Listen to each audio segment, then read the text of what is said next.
గర్భధారణ, ప్రసూతి చికిత్స, పిల్లలకు చికిత్స వంటి అన్ని సౌకర్యాలు కలిగిన ఒక పరిపూర్ణమైన ఆసుపత్రి మన సుధా ఫర్టిలిటీ సెంటర్. 3 పార్టీలు కలిసి వచ్చి అధికారంలోకి వచ్చినటువంటి వీళ్ళు ప్రజల సంగతులు వదిలేశారు, ప్రజలకు ఇచ్చిన హామీలు వదిలేశారు, ప్రజల బాగోగులు వదిలేశారు. ఎంతసేపు జగన్మోహన్ రెడ్డి గారి మీద విషం చెమ్మటం, తప్పుడు వార్తలు, తప్పుడు ప్రచారం చేయటం అనేటువంటి కార్యక్రమం తప్పితే, లేదా వారు మజా చేసుకోవడం తప్పితే ఈ రాష్ట్ర ప్రజల కోసం, రాష్ట్ర అభ్యున్నతి కోసం గాలికి వదిలేసినటువంటి తెలుగుదేశం పార్టీ ఇటువంటి తప్పుడు వార్తల్ని సోషల్ మీడియాలో డిజైన్ చేసి వదలటం, వాళ్ళ జీతగాళ్లతోనే దాన్ని సర్క్యులేట్ చేయించటం, అలాగే వాళ్ళ జీతగాళ్లతో రకరకాలుగా మళ్ళీ కొత్త కొత్త పోస్టులు పెట్టించడం. ఎవడెవడో కొల్లి సెన్సార్ అంట ఒకడు, ఎవడో ఎనలిస్ట్ అంట వీడొకడు, ఇంకొకడు M36 న్యూస్ అంట వీడొకడు, ఈడెవడో గుల్టేగాడంట, ఈ గుల్టేగాడు ఈడొకడు, మూవీస్ ఫర్ యూ అఫీషియల్ అంటే ఈడొకడు. ఇట్లాంటి తప్పుడు వ్యక్తులతో తప్పుడు వార్తల్ని ప్రచారం చేయిస్తూ జగన్మోహన్ రెడ్డి గారి మీద విషం చిమ్మే కార్యక్రమం. ఏంటి అంటే జగన్మోహన్ రెడ్డి గారు ఆఫీసులో 5 ఏళ్లలో 3,62,56,700 రూపాయలు ఎగ్ బఫుల్ తినేశారు, ఎగ్ బఫుల్తో బిల్లు అని ఎక్కడ ఎవడో కింద ఏం పెట్టడం, ఈడెవడో కూడా కొన్ని పెట్టాలి కదా. జగన్మోహన్ రెడ్డి గారు 5 ఏళ్ళు సీఎంగా ఉన్నప్పుడు ముఖ్యమంత్రి కార్యాలయంలో ఏ డిపార్ట్మెంట్ వస్తుంది? జిఐడి డిపార్ట్మెంట్ వస్తుంది, అక్కడ ఉన్నటువంటి బాగోగులన్నీ కూడా. మరి వాళ్ళు జిఐడి చంద్రబాబు నాయుడు దగ్గర ఉంది కదా, కింద చంద్రబాబు నాయుడు పేరు రాసుకోవాలి, లేకపోతే జిఐడి రాసుకోవాలి కదా. 3,62,00,000 రూపాయలతో అని ఈడెవడో పెడతాడు. వీళ్ళకి అంటే కింద తెలుగుదేశం పార్టీని దమ్ము లేదు, జిఐడి డిపార్ట్మెంట్ పేరు రాసుకునే దమ్ము కూడా వీళ్ళకి లేదు. ఈడెవడో పెడతాడు. 18 లక్షల పఫ్ఫులు తిన్నారు, రోజుకి 933 పఫ్ఫులు తిన్నారు, టోటల్గా 5 ఏళ్లలో 18 లక్షల పఫ్ఫులు తిన్నారంట. నేను తెలుగుదేశం పార్టీని, దాని జాతీయ అధ్యక్షుడు నారా చంద్రబాబు నాయుడు, ఎవరైతే జిఏడి శాఖకి మంత్రిగా ఉన్నటువంటి ఆ మంత్రిత్వ శాఖను చూస్తున్నటువంటి చంద్రబాబు నాయుడు గారిని ఛాలెంజ్ చేస్తున్నా. మీ జీతగాళ్లతో ఇట్లాంటి తప్పుడు ప్రచారాలు చేసే కంటే కూడా మిమ్మల్ని ఛాలెంజ్ చేస్తున్నా.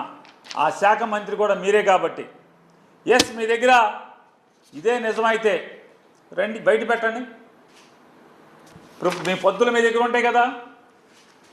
3 కోట్ల రూపాయలతో పఫ్ఫులు తిన్నారని చెప్పని జగన్మోహన్ రెడ్డి గారి సీఎం పేషీలో 5 ఏళ్లలో 3 కోట్ల రూపాయలు పఫ్ఫులు తిన్నారని మీరు బయట పెట్టండి. ఎగ్ పఫ్ఫులు తిన్నారు.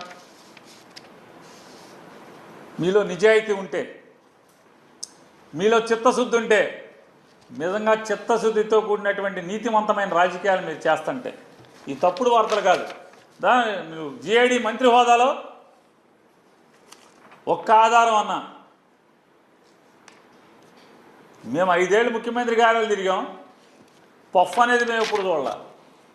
స్నాక్స్ అంటే ఏమన్నా మిక్చరో లేదా అయ్యి పెడతారు, స్వీట్ పెడతారు, కాఫీ ఇస్తారు, టీ ఇస్తారు. ఎగ్ పఫ్లు అంటే చెప్పేదానికి అని అర్థం ఉండాలి కదా. ఇదేమన్నా మీ ప్రభుత్వమా? మీ చుట్టాలకి చిత్తూరులో ఏమైనా నాయుడు గాడికి ఎవడో నాయుడు అనే ఒక అతనికి ఎలికల పడతాకి అనంతపురం జిల్లాను అనంతపురం హాస్పిటల్లో, వైజాగ్ హాస్పిటల్లో ఎలక్క 3,000, దేనికి బొద్దింకలకి 1,000 రూపాయలు, ఇట్లాంటివన్నీ ఇచ్చి కోట్లు 8 కోట్ల రూపాయలు బిల్లు ఇచ్చారు కదా మీరు. ప్రభుత్వ ఆసుపత్రిలో బొద్దింకల్ని ఎలికల్ని పట్టుకున్నందుకు 8,40,00,000 రూపాయలు బిల్లు ఇచ్చినటువంటి బతుకు మంది. అవన్నీ వదిలేసి ఇట్లాంటి తప్పుడు వార్తలు రాయటం, ప్రచారం చేయటం.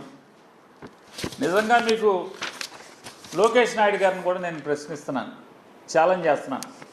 వీటి మీద పెట్టే దృష్టి మీరు, ఇట్లాంటి తప్పుడు వార్తలను ప్రచారం చేసేటటువంటి దాని మీద పెట్టే దృష్టి మీరు, మీ ప్రభుత్వం, మీ పార్టీ. లోకేష్ నాయుడు గారు ఎన్నికల ముందు టమాటా రైతుల్ని దత్తత తీసుకుంటా అని చెప్పి పెద్ద పెద్ద వాగ్దానాలు ఇచ్చారు మీరు యువకాలంలో. టమాటా రైతుల్ని దత్తత తీసుకుంటానని చెప్పని రాయలసీమలో ఇవాళ టమాటా రైతులు అలోలక్షణ అని ఏడుస్తున్నారు. లారీలు లారీలు టమాటాలు రోడ్ల మీద పోస్తున్నారు. ఆ రోజు ఏం మాట్లాడారు లోకేష్ నాయుడు గారు యువకాలంలో? టమాటా రైతుల్ని దత్తత తీసుకుంటాను, మీరు ఎన్ని టమాటాలు పండించినా ప్రతి టమాటాకి గిట్టుబాటు ధర ఇచ్చి కొంటది మన ప్రభుత్వం అన్నారు. మన ప్రభుత్వం వచ్చి 3 నెలలు 100 రోజులు దగ్గర పడుతుంది సినిమా బొమ్మ. టమాటా రైతులు మాత్రం అలోలక్షణ అని ఏడుస్తూ రోడ్డెక్కి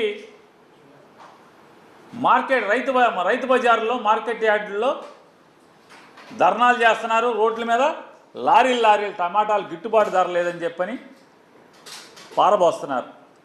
వాటి మీద దృష్టి పెట్టండి. జనాలకు హామీ ఇచ్చారు, దాని మీద దృష్టి పెట్టండి. జగన్మోహన్ రెడ్డి గారు ఉండగా మెడికల్ కాలేజీల్లో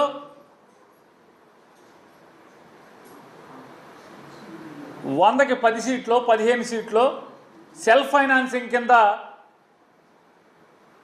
ఎంసెట్ ద్వారానే, కౌన్సిలింగ్ ద్వారానే అడ్మిషన్లు ఇస్తే లోకేష్ నాయుడు గారు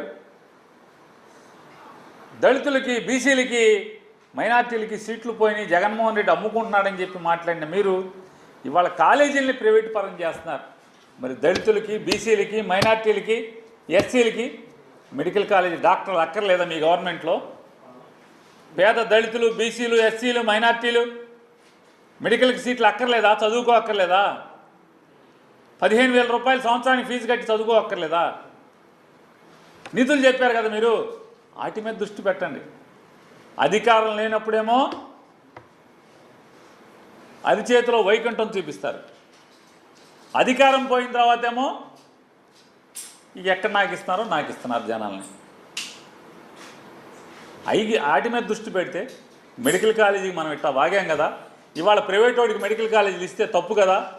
జగన్మోహన్ రెడ్డి గారు 100కి 10 సీట్లు మనం సెల్ఫ్ ఫైనాన్సింగ్ కింద ఇస్తేనే తప్పు అన్నాం కదా, ఇవాళ మనం మొత్తం ప్రైవేట్ ఇచ్చేస్తున్నాం కదా కాలేజీకి.